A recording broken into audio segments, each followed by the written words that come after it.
Price lord brother. Praise lord. எப்படி இருக்கீங்க? நல்லா இருக்கேன். நீங்கள் எப்படி இருக்கீங்க? காட்ஸ் கிரேஸ் நல்லா போயிட்டுருக்கோம். இந்த கேள்வி பதில் செக்ஷன் நல்லா போயிட்டுருக்கு கர்த்தருடைய கிருபையினால. கடைசி 2 எபிசோட நான் வந்தேன். அதுக்கு முன்னாடி நான் வரல. அது 2ம் எனக்கு ரொம்ப பிரயோஜனமாக இருந்துச்சு, யூஸ்ஃபுல்லாகவும் இருந்துச்சு. நீங்கள் கமெண்ட்ஸ், கேள்விகள், பதில்கள் எல்லாம் உங்களுக்கு வந்துகிட்டு இருக்கு. நீங்கள் தான் எல்லா பதில்களும் பார்த்துட்டு இருக்கீங்க. எப்படி இந்த கேள்விகள் எல்லாம் உங்களுக்கு ஃபீல் பண்ணுறீங்க இப்போ நீங்கள்? Praise lord. Thanks for your invitation. Actually ரொம்ப நல்லா நம்ம முடிந்த அளவுக்கு நம்ம சொல்லும்போது இதில் ஹோலி ஸ்பிரிட் வந்து எப்படி புரிய வைக்கணுமோ அந்த வேலையை அவர் பண்ணிடுவார். இதுதான் என்னுடைய அண்டர்ஸ்டாண்டிங்காக இருக்குது. இல்லை, அது ரொம்ப இம்பார்ட்டன்ட். என்ன தான் ப்ரெசென்ட் பண்ணாலும் ஆவியானவர் புரிய வைக்காவிட்டால் நம்மக்கிட்ட ஒன்றுமே இல்லை. நான் எப்போவுமே தான் சொல்லுவேன், நல்ல டேபிளில் சாப்பாடு செஞ்சு வச்சுட்டு எவ்வளோ அழகாக நீங்கள் வச்சு அதை வச்சுருங்க, ஆனால் அதில் டேஸ்ட் இல்லாட்டி ஒன்றுமே செய்ய முடியாதுல்ல. அந்த மாதிரி தான் ஆவியானவர் தான் இருதயங்களை திறக்கிறவர். ரொம்ப சந்தோஷம். இன்னைக்கு நம்ம என்ன கேள்வி பார்க்க போறோம் பிரதர்? என்ன கேட்டிருக்காங்க, நீங்க என்ன பதில் சொல்ல போறீங்க? ஆமாம், லாஸ்ட் 2 எபிசோட்ஸுமே பியூராகவே வந்து வியூவர்ஸ்ட் வந்த கொஷின்ஸு. இன்னைக்கு என்ன கொஷின் நம்ம பார்க்க போறோம் அப்படின்னா, ஒருத்தர் கேட்டிருக்காரு, ஆண்டவர் வந்து மறுரூப மலைக்கு போறாரு. அவங்களோட 3 சிஷ்யர்கள் இருக்காங்க. அங்க வந்து மோசேயும் எலியாவும் வந்து பேசுறாங்க. இவருடைய கேள்வி என்னன்னா, மோசே தான் வந்தாரு, எலியா தான் வந்தாரு அப்படிங்கிறது இவங்களுக்கு எப்படி தெரியும்? அதுக்கு முன்னாடி அவங்க மோசே எலியாலாம் பார்த்தது இல்லை. ஆமா, மோசே எலியாலாம் பல நூற்றாண்டுகளுக்கு முன்னாடி வாழ்ந்தவங்க. ஓகே, வந்தது மோசே தான், வந்தது எலியாதாங்கிறது எப்படி தெரியும்? இது ஒரு நல்ல கேள்வி. ரொம்ப சந்தோஷம். பரவாயில்ல, ரொம்ப யோசிச்சிருக்காங்க, நல்லா கேட்டிருக்காங்க. ஒருத்தர் ரொம்ப யோசிச்சிருக்காரா, என்ன பண்ணாருன்னு சரியா தெரியல. ஸோ பார்த்தா எப்படி தெரியும் அப்படிங்கிறது தான் இன்னைக்கு கொஸ்டின். இதையுமே வந்து 2 பெர்ஸ்பெக்டிவா பதில் பார்ப்பேன். ஒரு மோர் தேன் ஒரு எக்ஸ்பிளனேஷனோட பார்ப்போம். ஃபர்ஸ்ட் அனாலஜி என்னன்னா, ஒரு மனுஷன் சொல்றது சத்தியம் எப்படி இன்னொருத்தருக்கு புரியும். அதுக்கு நிறைய நம்ம எக்ஸாம்பிள் சொல்றோம், நிறைய இது பண்றோம், எல்லாம் ரைட்டு, ப்ரூஃப் சொல்றோம், எவிடன்ஸ் சொல்றோம். ஆனா நம்ம ஒவ்வொருத்தருக்குமே அதை டிசைன் பண்ற கெப்பாசிட்டியை டிஃபால்ட்டாகவே ஆண்டவர் கொடுத்துருக்காரு. ஏன் அப்படின்னு கேட்டோம்னா, we are in the image of God. கடவுளுடைய சாயலாக நம்ம படைக்கப்பட்டிருக்கோம். இதுல இப்ப எனக்கு இன்னொரு கொஸ்டின் இவங்களோட சேர்ந்தது. நான் கேட்கிறேன், ஒருத்தர் ஹெவனுக்கு போறாரு, கிறிஸ்து இவர் தான் எப்படி தெரியும்? இதுவும் நல்ல கேள்விதான். மோசே எலியா விடுங்க, அவங்க தெரிஞ்சாலும் பிரச்சனை இல்லை, தெரியாட்டினாலும் பிரச்சனை இல்லை, இவர் தான் இயேசுன்னு எப்படி தெரியும்? இவங்க என்ன நம்பிக்கையில் இருக்காங்கன்னா, நாங்கள் அடிக்கடி மெசேஜில் சொல்கிறோம், என்ன நம்பிக்கையில் இருக்காங்கன்னா, இவங்க ஒரு இமேஜ் இங்கே வச்சுருக்காங்கல்ல, தாடி வளர்த்து நீல முடி வளர்த்து ஒரு சோக முகத்தோட ஒருத்தர் வச்சுருக்காங்கல்ல, ஆட்டுக்குட்டியை தூக்கிட்டு, அந்த மாதிரி அவர் பரலோகத்தில் இருக்க போகிறது இல்லைன்னு மட்டும் எனக்கு நல்லா தெரியும். 200%. ஏன் அப்படி நல்லா தெரியும்னா, ஒரு வசனத்துலேயும் பைபிளில் இருக்குது, ஒரு சம்பவத்துலையும் பைபிளில் இருக்குது. உதாரணமாக நான் சொல்கிறேன், வசனத்தில் சொன்னால் 1 யோவான் 3ஆம் அதிகாரம் 2ஆம் வசனத்தில், பிரியமானவர்களே, நாம் இப்பொழுது அவருடைய பிள்ளைகளாக இருக்கிறோம், இனி எவ்விதமாக இருப்போம் என்று வெளியரங்கமாகவில்லை, ஆகிலும் அவர் வெளிப்படும் போது அவர் வருகிற வண்ணமாய் நாம் இருப்பதனால் அவருக்கு ஒப்பாய் இருப்போம். ஸோ இப்போ நம்ம எப்படி இருக்க போறோம் நமக்கு தெரியாது, அவர் வரும்போது தான் நாம் எப்படி இருப்போம்னு தெரியும். அப்படின்னா என்ன அர்த்தம்? அவரும் எப்படி இருப்பான்னு தெரியாது, அவர் வரும்போது தான் நமக்கு தெரியும். இதே யோவானுக்கு வெளிப்படுத்தின விசேஷம் காட்டப்படுது. அதுல இயேசு அவர் பார்க்கிறார். அந்த வர்ணிப்பு ஒன்று இருக்கு, இயேசுவை பார்த்த வர்ணிப்பு. இவங்களோட இதை எல்லாமே டோட்டலா ஒரே விஷயத்துல உடஞ்சு போச்சு. எதுலன்னு கேட்டீங்கன்னா, அவர் தலை விண்பஞ்சை போல இருந்ததுன்னு இருக்கு. இவங்க வச்சிருக்கிற எந்த இயேசுக்குமே ஒயிட் கலர் கிடையாது. சமீபத்தில் ஒரு இடத்துக்கு போயிருந்தேன். அது ஒரு புனித ஸ்தலம் அல்லது சுற்றுலா தலம், எப்படி வேணா சொல்லலாம். அங்கே வந்து ஒரு இயேசு மாதிரி ஒரு உருவத்தை வரைஞ்சிருக்காங்க. அவங்க அதை இயேசுன்னு சொல்கிறாங்க, நம்ம அதை டிஃபால்ட்டாக பார்க்குறோமே. பக்கத்தில் ஒரு ஒயிட் தாடியும் இருந்துச்சு. எனக்கு இவரை பார்த்ததில்லை அது வரைக்கும். இதை நம்ம இயேசு கிறிஸ்துன்னு இவங்க சொல்லியதுனால நம்ம இது ஓரளவுக்கு புரிதல் இருக்கு. இது யாரு ஒயிட் தாடி அப்படின்னு சொல்லிட்டு நான் அங்கே இருக்கிற கேட்டேன், இது யாரு அப்படின்னு. அவர் தான் பிதாவாகிய தேவன். ஆனால் கருப்பு முடி கருப்பு தாடி இருந்தா இயேசு, வெள்ளை முடி வெள்ளை தாடி இருந்தா அது பிதா, வயசானவர். அப்படி ஒரு ப்ரொஜெக்ஷன் இருக்கு. எதுக்கு நான் சொல்ல வரேன்னா, இன்னைக்கு இவங்க இயேசுன்னு சொல்லக்கூடிய எந்த ஒரு உருவமும் எந்த ஒரு அமைப்பும் பரலோகத்தில் இருக்கிற இயேசு கிறிஸ்துவுக்கு ஒப்பாக இல்லை. பைபிள் அப்படி சொல்லவும் இல்லை. ஸோ இந்த 2 புரிதல் எனக்கு இருக்கு. இப்போ நீங்க கேட்ட கேள்விக்கு நீங்க சொன்னதுக்கு நான் வந்துடுறேன். இவங்க பரலோகத்துக்கு போனாங்கன்னா கன்ஃபியூஸ் ஆயிடுவாங்க, யாருக்கே இயேசு. ஆமா, எப்படி கண்டுபிடிப்பாங்க? இதை எப்படி புரிஞ்சுக்கலாம் அப்படின்றதுக்கு இது ஸ்பிரிச்சுவலாவே மட்டுமே நான் சொல்றேன். நீங்க ஒரு செய்தி கொடுத்துருந்தீங்க, நான் கேட்டேன். அதாவது நியாயப்பிரமாண பெட்டி வந்து வெளியே போயிருச்சு, வெளியிலனா அந்த இஸ்ரேல் ஜனங்களை விட்டு வெளியில போயிருச்சு அப்படின்னா என்ன அர்த்தம்னா, அந்த நியாயப்பிரமாணம் அந்த கடவுளுடைய உடன்படிக்கைங்கிறது இஸ்ரேலை விட்டு வெளியில போயிருச்சு அப்படின்னு சொன்னீங்க. இதை எப்படி சொன்னீங்க? இது வந்து ஸ்பிரிச்சுவலி தானே அது.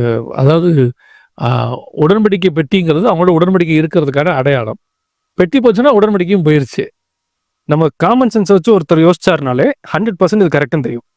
ஆனா இது பைபிள்ல போட்டிருக்குமான்னு கேட்டா போட்டிருக்காது. எக்ஸ்பிளிசிட்டா போட்டிருக்கா? இல்ல. இது வந்து இதுக்கு அடையாளம், இது வந்து இந்த பெட்டி வெளியில போனதுனால இது வந்து வெளியில போயிருச்சுன்னு அடையாளம்னு கேட்டா போட்டிருக்காரு. இதை நீங்க பார்க்கும்போது உங்களுக்கு புரிஞ்சிருக்கும். ஆமா, கரெக்டுங்களா? இதை தான் நம்ம என்ன சொல்றோம்னா ரெவலேஷன் அப்படின்னு சொல்றோம். பைபிள் நம்மளுக்கு பார்க்கும்போது புரிஞ்சா கிறிஸ்துவை பார்த்தோன்னு நமக்கு தெரியும். ஓகே. ஏன்னா அவர் தான் வார்த்தை. இதை இயேசுமே சொல்றார். அவர் வந்து நிற்கும் போது இஸ்ரவேல் ஜனங்களுக்கு அவரை தெரியல. அவர் என்ன தெரிஞ்சுக்கணும்னா அவருக்கு ஒரு வார்த்தை சொல்றாரு, வேத வாக்கியங்களை ஆராய்ந்து பாருங்கள், அது என்னை குறித்து சாட்சி கொடுக்குது. வசனம் தெரிஞ்சா உங்களுக்கு என்ன தெரியும். அழகா சொன்னீங்க. கிறிஸ்துவை பார்த்தாலும் சரி, இல்லாட்டி அவங்க 2 பேரும் எப்படி கண்டுபிடிச்சாங்கன்னாலும் சரி, அவங்களுக்கு பார்த்த உடனே இன்ஸ்பிரேஷன்ல அவங்களுக்கு பார்த்த உடனே தெரியும். ஓகே. இது வந்து ஒரு சைல்ட் ஆஃப் காடுக்கு இருக்கிற ஒரு அடையாளம். ஸ்பிரிட்ல இவர் தான் அவங்களுக்கு தெரியும், இன்னார் என்பது தெரியும். இன்னாருன்னு தெரியும். ஓகே. இதுக்கு வந்து நம்ம கால்குலேஷன் பண்ணி அவர் கை இவ்வளோ நீளம் இருந்துச்சா, கால் இவ்வளோ நீளம் இருந்துச்சா, ஹிஸ்டாரிக்கல் எவிடன்ஸ்ல என்ன போட்டிருக்கு அப்படிலாம் கால்குலேட் பண்ணி பார்க்கணும்னு அவசியமே கிடையாது. ஒரு அந்த ஐஸ்வர்யான் லாசர் சம்பவம் ஒன்று சொல்றாரு இயேசு கிறிஸ்து.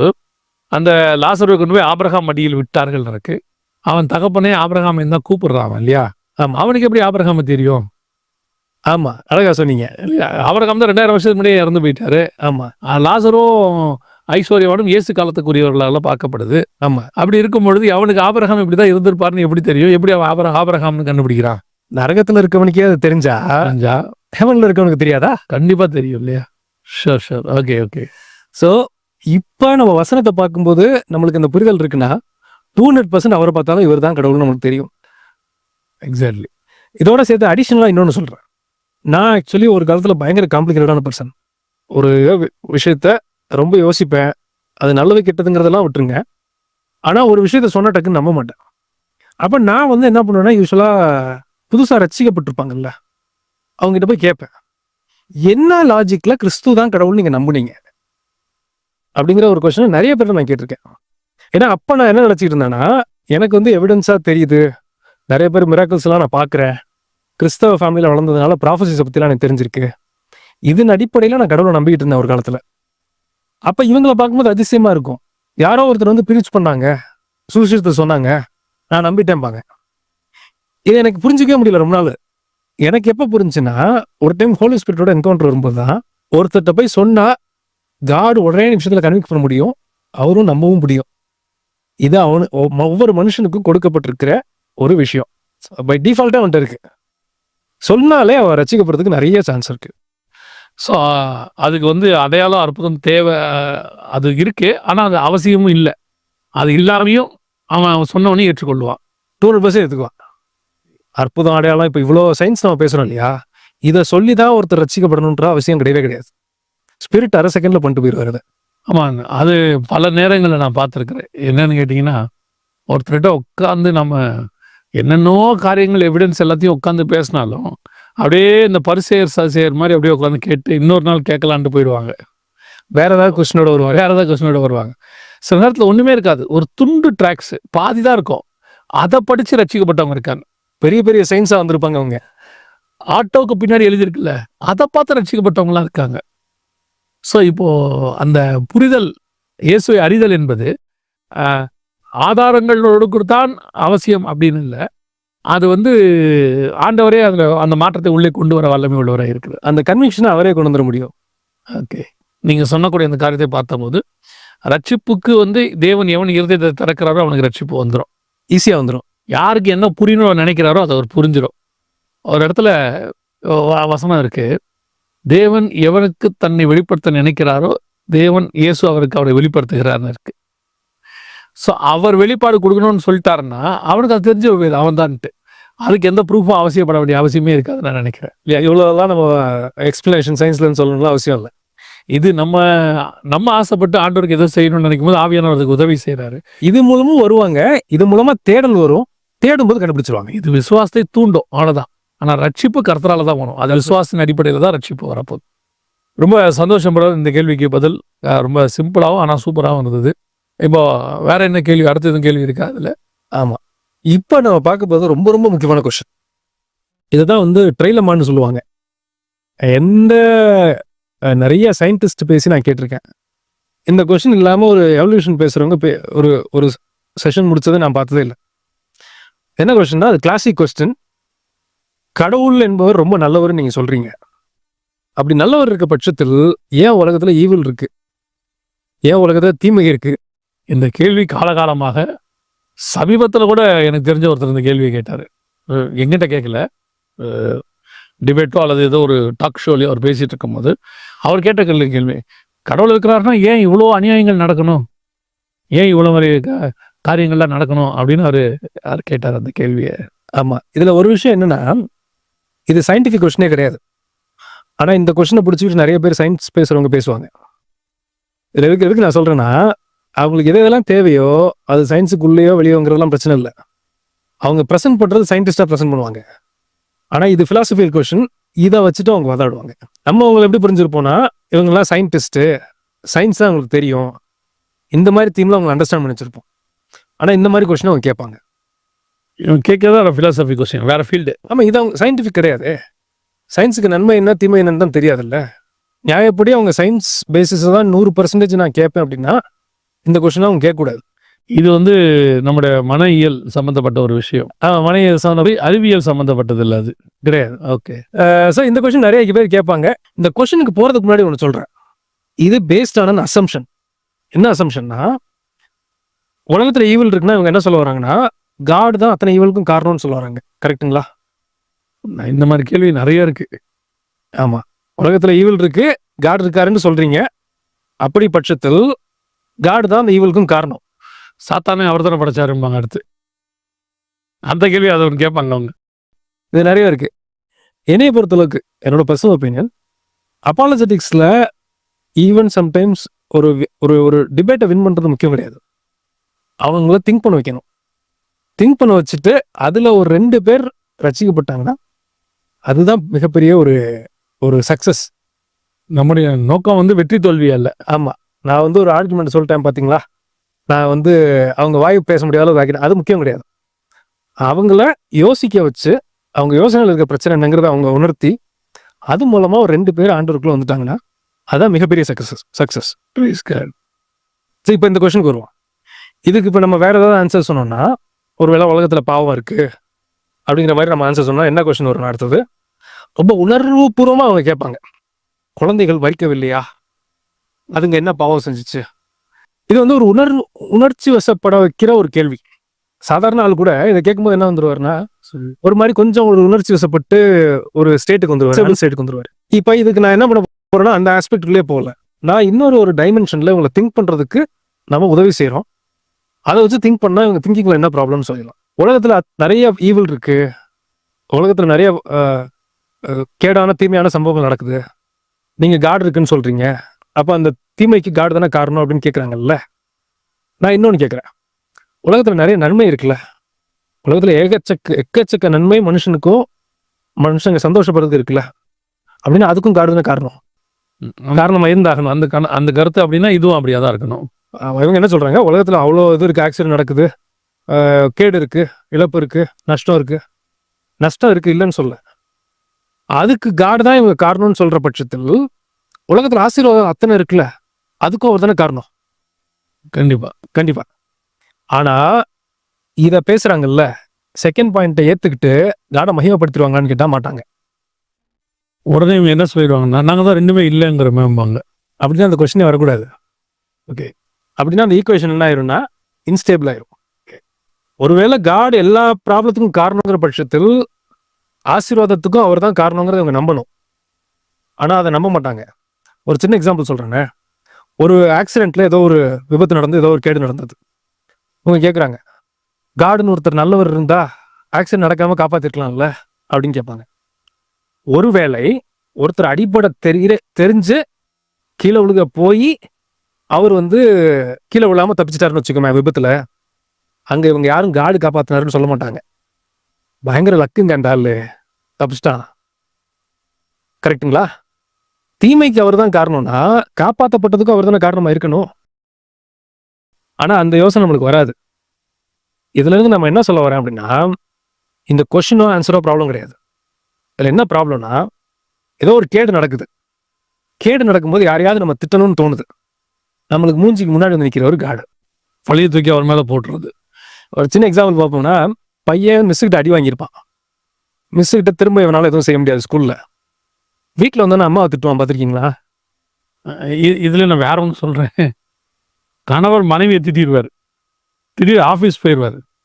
மனைவி பிள்ளைங்கிட்ட எரிச்சல் அடைவாங்க, எல்லாத்தையும் தூக்கி போட்டு தூக்கி அடிப்பாங்க.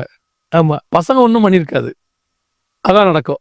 அழகா நீங்கள் சொன்னீங்க. அதே மாதிரி இப்போ நீங்கள் இன்னொரு டைமென்ஷன் நீங்கள் சொன்னது, வேலை பார்க்குற இடத்துல ஒருத்தருக்கு பிரச்சனை இருந்திருக்கும், அங்கே எதுவும் செய்ய முடியாது. உடனே இவர் என்ன பண்ணுவார்னா வீட்டில் வந்து திட்டுவார். ஸோ இது நம்மளுடைய கோவத்தை வெளிப்படுத்தணும், மனிதனுடைய இயல்பு, மனிதனுடைய இயல்பு. இன்னொரு நல்ல கிளாசிக் எக்ஸாம்பிள் சொல்லணும்னா, நீங்கள் பார்த்துருப்பீங்க, வண்டியை ஒருத்தர் ஓட்டிட்டு போவார், அவர் ஏதாவது தப்பு பண்ணியிருப்பார். அந்த எதிர்த்தப்பில் வந்தவன் இவங்க அம்மா ஜென்ரேஷன், அவங்க அம்மா ஜென்ரேஷன், 4 ஜென்ரேஷன் திட்டுவார். சென்னையில் அது ஒரு சாதாரணமான விஷயம். அது ஆக்சுவலி என்னன்னா, அவர் கோவத்தை யார் மேலேயாவது வெளிப்படுத்தணும். நம்மளுக்குமே சில நேரம் கவலை வரும்போது, ஏதோ ஒரு நஷ்டம் வரும்போது கோவம் வருது. சில நேரம் மனுஷ இயல்புல கோவம் வருது. அதுக்கு உடனே என்ன சொல்லிடுறாங்கன்னா, பார்த்தீங்களா, காடை திட்டினோட ஒரு சாட்டிஸ்ஃபேக்ஷன். இந்த கேள்வியை கேட்டோன்னா நம்மளுக்கு ஒரு சாட்டிஸ்ஃபேக்ஷன் வந்துடுது. ஒரு அவங்க இருதயத்துக்கு வந்து அந்த அதுக்கான பதில் கிடைச்ச மாதிரி அவங்களுக்கு ஒரு திருப்தி வந்துடுது. அவங்களுக்கு யாரையோ திட்டா நம்மளுக்கு ஒரு கம்ஃபர்டபுள் இருக்கும்ல. ஓகே, அந்த பிரச்சனை தான் இந்த கேள்வியோட பிரச்சனை. இதுதான் சிம்பிளஸ்ட். இது நம்ம ஹார்ட்ல இருக்கிற, நம்ம இருதயத்தில் இருக்கிற ப்ரெஜரிஸை காமிக்குது. அவளுக்கு கோவம் வருது. கோவம் வந்தால் யாருக்கிட்ட சேதாரம் கம்மின்னு பார்ப்போம். பையன் வந்து அம்மாட்ட காமிப்பான். ஏன்னா அம்மாட்ட காமிச்சா பிரச்சனை இல்லை அவனுக்கு. பையன்பா சரி ஏதாவது கத்திட்டு போறான் அப்படின்னு அவங்களும் விட்டுருவாங்க. அந்த வகையான இது ஒரு கேள்வி தானே ஒழிய இதுல பெருசா ரேஷனாலிட்டிலாம் கிடையாது.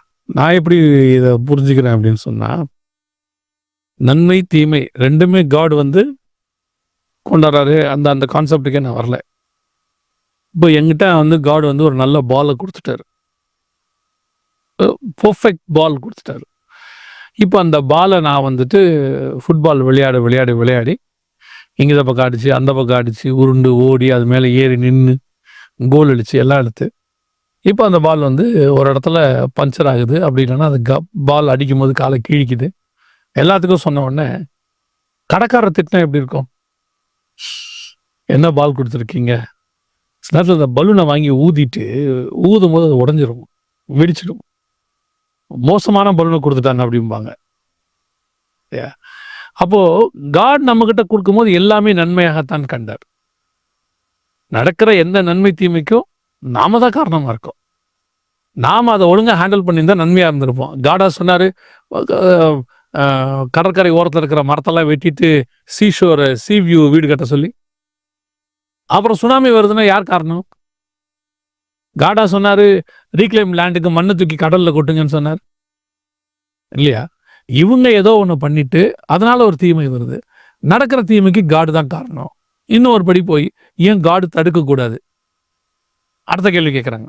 நான் சொல்றேன், சுயாதீனம் ஒன்றும் உங்களுக்கு ஒன்று கொடுத்துருக்காரு. உங்களுக்கு கொடுத்த சுயாதீனத்தில் அதை தடுத்தாலே உங்களுக்கு கோவம் வருதா இல்லையா? கரெக்ட். உங்களுக்கு ஒரு விஷயம் இருக்கு, அதை யாராவது நீங்க டிராஃபிக் சிக்னல்ல நிக்கணும், அதான் ரூலு. நீங்க யாரும் இல்லைன்னா போறீங்க தானே? போறாங்களா இல்லையா? நான் கட்டாயமா யாராவது தடுத்து நிறுத்தினா கோவம் வரல, வேற சம்மந்தம் இல்லாத ஆள் தடுத்து நிறுத்தினா வேற நீங்க கேட்கறது. நீங்க யார் கேட்கறது? நீங்க ஏன் பண்ணு? உங்களுக்கே இவ்வளவு கோவம் வரும்னா, ஆண்டவர் வந்துட்டு சுயாதீனத்தை எல்லார்கிட்டையும் கொடுத்துருக்கிறாரு. அவர் யாருக்கிட்டையும் தடுத்து நிறுத்துறது இல்லை. ஆனா அவர்கிட்ட சொல்லிட்டார் எது நன்மை எது தீமைங்கிறத நமக்கு முன்னாடி வச்சுட்டார். இது நன்மை இது தீமை. இவங்களே தீமையை செலக்ட் பண்ணிக்கிறாங்க, இவங்களே தீமையை செஞ்சிடுறாங்க. அதன் விளைவா தீமை வருது. கடைசியா இப்போ வந்து காடு இருந்தா ஏன் இதெல்லாம் நடக்குது, காட் ஏன் இப்படிலாம் செய்யறாருன்னா, பண்றதெல்லாம் நம்ம. அதுக்கப்புறம் காட் தீமை செய்யற மாதிரி ஒரு இது நான் என்னுடைய புரிதலுக்காக நான் சொல்றேன். நான் அழகா சொன்னீங்க. அதனாலதான் வசனம் சொல்றது, வாசப்படியிலேருந்து கதவு தட்டுறாரு, உள்ள வர தெரியாது அவருக்கு, வரலாம்ல, ஆனா மாட்டாரு. நம்ம விட்டு கொடுக்குற பட்சத்துலதான் அவரே உள்ள வர்றாரு. கதவை திறந்தாதான் அவர் உள்ள வர்றாரு. ஆமா, அந்த உரிமையை நம்மகிட்ட தான் கொடுத்துருக்காரு. ஸோ இந்த நன்மை தீமை என்பது காடுக்கு இதுக்கும் சம்மந்தமே கிடையாது. நம்மகிட்ட கொடுத்ததை நாம எந்த அளவுக்கு ஹேண்டில் பண்றோமோ அதன் அடிப்படையில் தான் அது நடக்க போகுது. கரெக்ட், நீங்க சொல்றது கரெக்ட். ரொம்ப சந்தோஷம் பிரதர். இன்னைக்கு சிம்பிளான 2 கேள்விகள், ஆனால் அதுக்கு நல்ல டெப்தான பதில்கள். கத்தர் கொடுத்த கிருபைக்காக கத்தருக்கு ஸ்தோத்திரம். தொடர்ந்து நீங்கள் இந்த ப்ரோக்ராமை பார்க்குறீங்க நிறைய பேர். இன்னும் வாலிபர்களுக்கு இந்த ப்ரோக்ராமை இன்ட்ரடியூஸ் பண்ணுங்க. நிறைய படிக்கிற பசங்க இந்த மாதிரி நாங்கள் நடுவில் ஒரு அப்பாலஜிட்டிக்ஸ் ஒரு இது நடத்தினோம். அதில் பார்த்தீங்கன்னு சொன்னால் நிறைய பேர் இந்த மாதிரி காரியங்களை கலந்து கொண்டு கேள்விகள்லாம் கேட்டாங்க. இன்ட்ரடியூஸ் பண்ணுங்க, அவங்களுக்கு அது பிரயோஜனமாக இருக்கும். கத்தருக்கு சித்தமானால் இன்னொரு நிகழ்ச்சியில், இதே சயின்ஸ் அண்ட் சயின்ஸ் நிகழ்ச்சியில் உங்களை சந்திக்கிறோம். கடைசியாக எப்பவும் சொல்கிற மாதிரி பிரதருடைய சேனல் இருக்குது, வாய்ஸ் ஆஃப் பைபிள். அதை பாருங்கள், பிரயோஜனம் அடைங்க. எங்களுக்காக ஜெபிக்க மறக்காதீங்க. Thank you brother.